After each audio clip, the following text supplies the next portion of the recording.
Jina naitwa Henry Ochako, ndio County Commissioner Mandera. Kwa niaba ya kamati ya usalama Mandera County, ningependa kutangaza kwamba quarrying activities zote katika Mandera County zimekuwa suspended till further notice,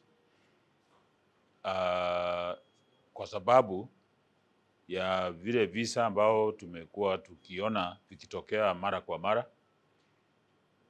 Tarehe 29 mwezi wa 4 tulikuwa na attack ilikuwa imetokea huko quarry inaitwa Burabor, ambao tulipoteza Wakenya ambao walikuwa wanafanya kazi huko kwa quarries 5.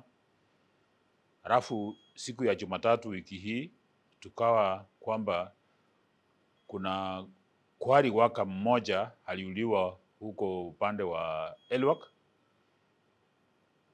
Pamoja na hayo, leo tukapata habari kwamba kuna quarry workers ambao ni non-locals wawili wamekuwa kidnapped na suspected Al-Shabaab operatives.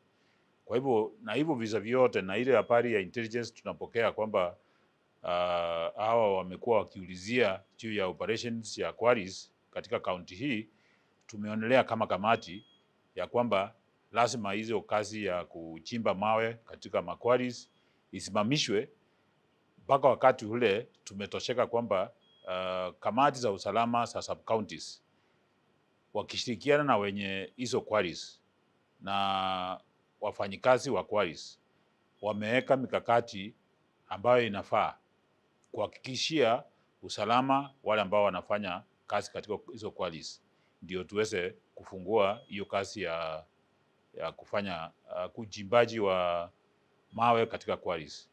Kwa hivyo hiyo ndio habari tungependa kupea wananchi wetu wa Mandera, kwa sababu tunajali maslahi na maisha ya wafanyikazi wote wa quarries, wawe ni locals ama wawe ni non-locals. Hatutaki mtu yote aumie, tunataka tuhakikishie wote usalama wao. Asante.